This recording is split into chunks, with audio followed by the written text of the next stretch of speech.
Hello friends, so welcome to Whole Life channel. This is your Srinivas from Hyderabad. So ప్రతి శనివారం మనము ఈ wealth creation topics గురించి మాట్లాడుకుంటున్నాం కదా. సో ఈ వారం మరి హోల్ లైఫ్ ఛానల్లో టాపిక్ ఏంటి తెలుసుకుందామా. సో జనరల్గా నన్ను ఈ మధ్యన కొంతమంది మిత్రులు అడిగారు, పోస్ట్ రిటైరల్ వచ్చే కార్పస్ని ఎక్కడ ఇన్వెస్ట్ చేయాలి, కొద్దిగా అడ్వైస్ చేస్తారా అని. సో అనిపించింది, ఇది ప్రతి ఒక్కరికి మనకు ఎదురయ్యే సమస్య కదా. సో అంటే మన ఈ వీడియోస్లో చాలా వరకు ఇన్వెస్ట్మెంట్ ఆప్షన్స్ గురించి మాట్లాడుకున్నాం, ఎక్కడెక్కడ ఇన్వెస్ట్ చేయొచ్చు, ఏం చేయొచ్చు అనేది. అయితే స్పెసిఫిక్గా ఈ వారం పోస్ట్ రిటైరల్ వచ్చే కార్పస్ని మనం ఎక్కడ ఇన్వెస్ట్ చేసుకుంటే మన లైఫ్ హ్యాపీగా ఉంటుంది. సో దానికి జనరల్గా మనందరికీ తెలిసింది సర్కిల్ ఆఫ్ లైఫ్ సైకిల్ ఏంటి. మన when we start our working life, so long term savings ఏవి చేస్తూ ఉంటాం కదా, ఇన్వెస్ట్ చేస్తాము. అట్లాగే ఫ్యామిలీ ప్రొటెక్షన్, ఇన్సూరెన్స్ కవరేజ్లో తీసుకుంటాము. పిల్లల ఎడ్యుకేషన్ ఏముందో వాటి గురించి ఇన్వెస్ట్ చేస్తాము. దాని తర్వాత రిటైర్మెంట్ దాని గురించి మనం ఇన్వెస్ట్మెంట్ చేసుకుంటాం. సో ఇన్వెస్ట్మెంట్ చేసుకున్న కార్పస్ జనరల్గా ఎలా అవుతుంది, మనం job, income, expenses phone, savings and investment. So that comes as corpus. So ఈ కార్పస్లో బేసిక్గా దీన్ని ఒక మనం పోర్ట్ఫోలియో క్రియేట్ చేసుకొని అది మనకి రెగ్యులర్ ఇన్కమ్ వచ్చేటట్టు ఉండాలి. అలాగే ఎన్ని ఎక్స్పెన్సెస్కి మనకి సరిపడా మనం ఇన్కమ్ జనరేషన్ చేయవచ్చు.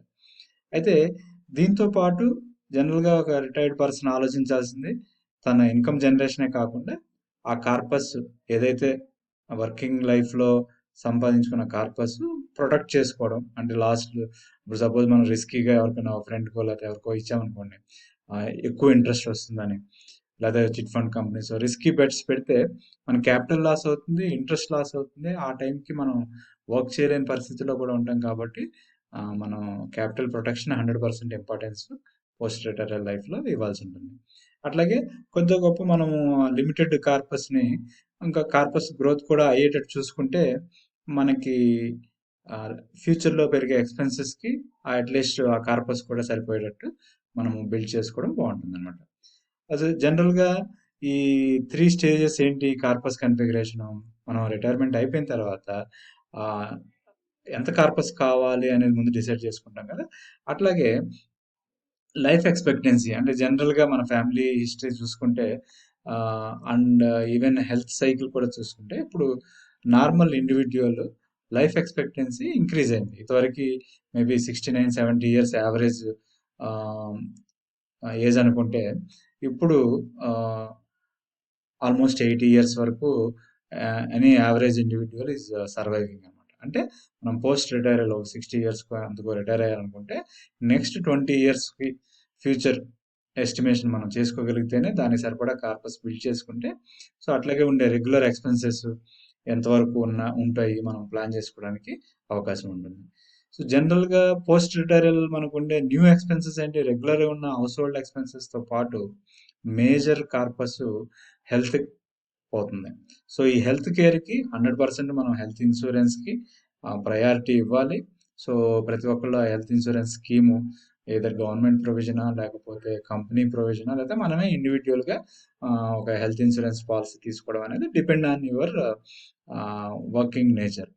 అట్లాగే ఫర్దర్గా సిన్స్ యు ఆర్ ఫ్రీ, మనకి ఈ annual trips national are international జనరల్గా అవుతూ ఉంటాయి. కాబట్టి దానికి తగ్గ ఎక్స్పెన్సెస్కి మన కార్పస్ నుంచి ఇన్కమ్ జనరేట్ అయ్యేది సరిపోతుందా లేదా చెక్ చేసుకోవడం. అలాగే ట్యాక్సెస్ కూడా ఉంటాయి, ఎందుకంటే ఇన్కమ్కి తగ్గట్టుగానే ట్యాక్సెస్. సో ఇంకా ఫర్దర్ 2 more ఎక్స్పెన్సెస్ ఎలా ఉంటాయి అంటే maybe charity. I don't say it's an expense, but మనము ఇంతకాలం వర్క్ చేసిన తర్వాత at least you should do some charity. So as an individual and giving it back to the society. అట్లాగే you develop some other new hobby, so that also gives you have to incur expenses. అయితే జనరల్గా మనము pre retirement options ఏమేమి ఉంటాయి అంతకుముందు వీడియోస్లో చెప్పుకున్నాం కదా. ఈ ఎక్స్చేంజ్ ట్రేడెడ్ ఫండ్స్ అని, మ్యూచువల్ ఫండ్స్ అని, అట్లాగే రియల్ ఎస్టేట్లో ఇన్వెస్ట్ చేస్తూ ఉంటారు, ఈక్విటీస్ స్టాక్ మార్కెట్లో డైరెక్ట్గా ఇన్వెస్ట్ చేస్తారు, బాండ్స్లో ఇన్వెస్ట్ చేయడం. ఇవన్నీ ప్రీ రిటైర్మెంట్ అంటే మన వర్కింగ్ లైఫ్లో జరిగేవి. అయితే పోస్ట్ రిటైరల్లో ఉండే ఆప్షన్స్ ఏముంటాయి, మనం కార్పస్ మనకు ప్రొటెక్షన్ అనుకున్నాం కదా. సో ఈ సీనియర్ సిటిజన్ సేవింగ్ స్కీమ్స్ ఏమున్నాయి, అట్లాగే యాన్యుటీస్ ఏమున్నాయి, ఇటువంటి వాటి నుంచి మనము తెలుసుకోవాలి. సో నాకు అనిపించింది ఈ 5 ways to invest in your for your retirement corpus అనమాట. సో ఇవి ఎప్పటికప్పుడు మారుతూ ఉంటాయి.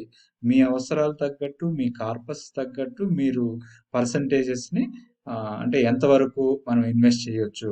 సో బ్యాంక్ ఎఫ్డి జనరల్గా మీ కార్పస్లో ఒక 10%, సపోజ్ 100 రూపీస్ ఉన్నదనుకోండి, దాంట్లో ఒక 10%, ఎందుకంటే that gives you immediate liquidity. Bank FD అవనివ్వండి, లేదా బ్యాంకు మన సేవింగ్స్ బ్యాంకు ఎమర్జెన్సీ రిక్వైర్మెంట్స్కి బ్యాంక్ ఎఫ్డి పెట్టుకోవచ్చు.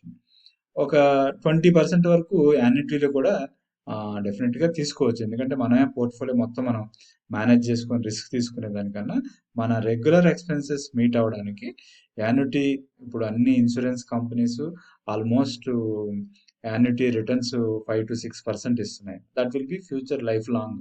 అంటే మేబీ ఇప్పుడు 6% తక్కువ అనిపిస్తుంది, కానీ ఇంకా రాను రాను ఇంట్రెస్ట్ రేట్ తగ్గుతున్నప్పుడు ఇది ఏంటంటే టిల్ అవర్ డెత్, అలాగే మన నామినీ లేదా స్పౌస్ కూడా యాన్యుటీ తీసుకునే ఆప్షన్ ఉంటుంది.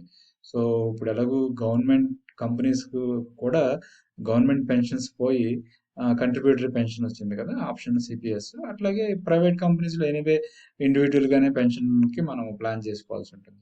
సో అట్లా అన్ని ఇన్సూరెన్స్ కంపెనీస్ యాన్యుటీ ఉన్నాయి. మీకు అంతకుముందు ఎన్పిఎస్, నేషనల్ పెన్షన్ స్కీమ్ గురించి ఒక వీడియో రిలీజ్ చేశాను. దాంట్లో చూస్తే మీకు అసలు పెన్షన్ స్కీమ్ గురించి కూడా మీకు ఐడియాస్ ఉంటాయి. అట్లాగే పోస్ట్ ఆఫీస్లో సీనియర్ సిటిజన్ సేవింగ్ స్కీమ్ కింద ఒక 15 lakhs వరకు ఇన్వెస్ట్ చేసుకోవచ్చు. దాంట్లో మీకు క్వార్టర్లీ, హాఫ్ ఇయర్లీ ఇంట్రెస్ట్ తీసుకునే అవకాశం ఉంటుంది. దీంట్లో క్యాప్ మాక్సిమం మీరు ఇన్వెస్ట్ చేసేది ఒక 15%. అంటే ఇక్కడ ఒక 10%, ఇక్కడ ఒక 25%, ఇక్కడ ఒక 15%, ఇట్లా అనుకుంటే 50% ఇక్కడ ఇన్వెస్ట్మెంట్ అయిపోతుంది. ఇంకా రిమైనింగ్ ఈ debt funds, equity hybrid funds. అంటే ఈ డెట్ ఫండ్స్ ఏంటంటే, ఇప్పుడు మనం బ్యాంక్ ఎఫ్డి డైరెక్ట్గా ఓన్లీ బ్యాంక్లో ఫిక్స్డ్ డిపాజిట్ చేసుకుంటున్నాం.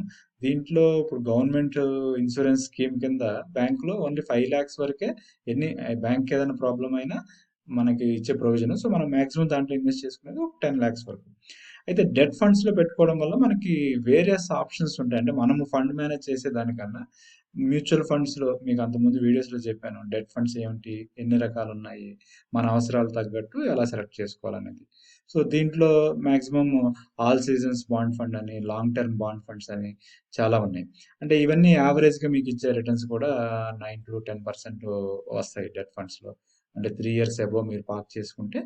దీంట్లో కూడా మనకు ఫ్లెక్సిబిలిటీ ఉంటుంది, ఎప్పుడు కావాలో అప్పుడు తీసుకునే ఆప్షన్స్. బట్ మన ఇన్వెస్ట్మెంట్ పోస్ట్ రిటైర్ కార్పస్ కాబట్టి కొద్దిగా లాంగ్ టర్మ్ ఇన్వెస్ట్ చేసుకునే ఫండ్స్లో మనం పెట్టుకుంటే మనకి యావరేజ్గా రిటర్న్స్ వస్తాయి. ఇది ఒక మనం 25% దాకా ఇన్వెస్ట్ చేసుకున్నాం అనుకోండి.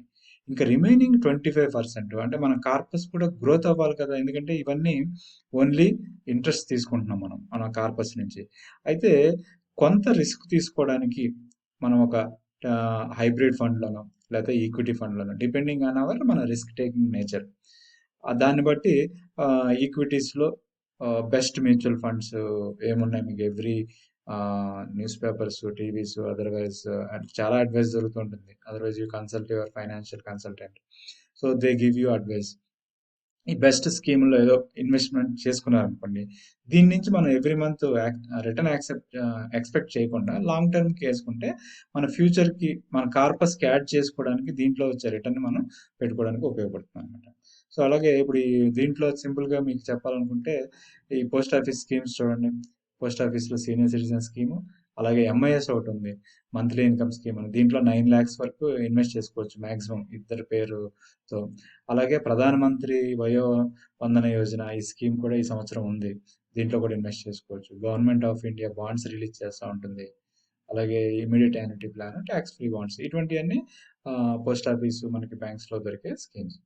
అలాగే కంపెనీ ఫిక్స్డ్ డిపాజిట్స్ ఉంటాయి. ఇవన్నీ మీరు ఇండివిజువల్గా చదివి రిస్క్ తీసుకోదలుచుకుంటే తీసుకోవచ్చు, లేదంటే ఇందా చెప్పినట్టుగా ఎక్స్క్లూజివ్గా డెట్ ఫండ్స్లో మ్యూచువల్ ఫండ్ మేనేజర్కి మన కార్పస్ కొంత అలాట్ చేస్తే దే విల్ మేనేజ్ దట్. అలాగే రిటర్న్స్ మనకి కొద్దిగా ఇంప్రూవ్ అవడానికి సింపుల్గా ఈ బైఫర్కేషన్. ఓకే.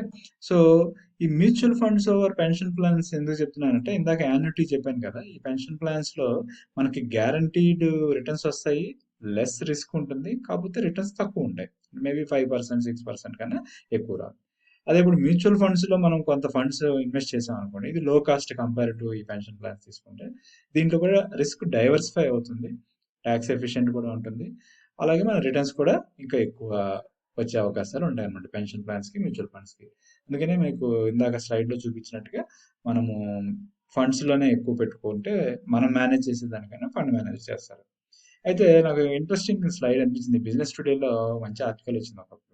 ఏంటంటే ఇప్పుడు మనం 1 crore ఇప్పుడు రిటైర్ అయిన తర్వాత ఈ 1 crore మన పోస్ట్ రిటైరల్ లైఫ్కి ఎన్ని రోజులకు వస్తుంది అనుకుంటే అప్రాక్సిమేట్గా అందుకే ఎందుకంటే ఇన్ఫ్లేషన్ పెరుగుతూ ఉంటుంది, ఇంట్రెస్ట్ రేట్లు తగ్గుతూ ఉంటాయి.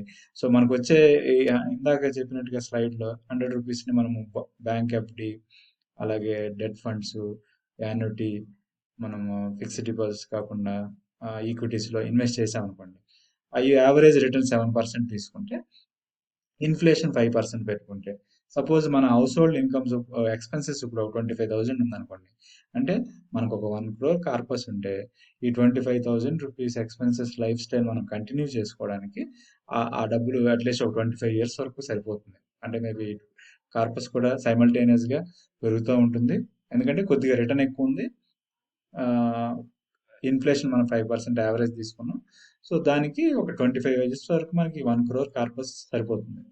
అదే మన ఎక్స్పెన్సెస్ 50,000 రూపీస్ పర్ మంత్ ఉన్నాయనుకోండి ఇప్పుడు. సో మనం సేవ్ చేసుకున్న 1 crore మాక్సిమం 19 years 9 months ఒక 20 years వరకు వస్తుంది. అంటే మన లైఫ్ ఎక్స్పెక్టెన్సీ దాని తర్వాతకి మన కార్పస్ సరిపోతుందా లేదంటే సరిపోదు. అప్పటికి జీరో అయిపోద్ది ఈ యావరేజ్ చెప్పింది. సో అలాగే 75,000 మెయింటెనెన్స్ ఉందనుకోండి లైఫ్ స్టైల్, అది అయితే మన కార్పస్ ఓన్లీ 12 years వస్తుంది. అదే 1 lakh పర్ మంత్ ఇప్పుడు మనం ఎక్స్పెన్సెస్ ఉన్నాయంటే మనం కార్పస్ బిల్డ్ చేసుకున్న 1 crore మాక్సిమం ఒక 9 years వరకు సరిపోతుంది. దాని తర్వాతకి you will have zero corpus. అంటే ఇప్పుడే మనము వర్కింగ్ లైఫ్లో ఎక్కువ కార్పస్ బిల్డ్ చేసుకోవాలి. You have to plan your life. అయితే పోస్ట్ రిటైరల్లో మీ ఎక్స్పెన్సెస్ని లిమిటేషన్ చేసుకోగలిగి హెల్త్ మెయింటైన్ చేసుకోగలిగితే మీకున్న కార్పస్ ఈ 1 crore అంటే retirement funds it will give you life of 25 years at your 25,000 rupees expense per month. అదండి ఈ వారం మీకు చెప్పదలుచుకున్న ఇది పోస్ట్ రిటైరల్ మన ఫండ్స్ని ఎక్కడ ఇన్వెస్ట్ చేసుకున్నాం. అలాగే వచ్చే వారం డిఫరెంట్ ఐడియా టాపిక్తో మనం మళ్ళీ కలుస్తాం. Okay, thanks for watching my video. If you like it please share with others. Thank you.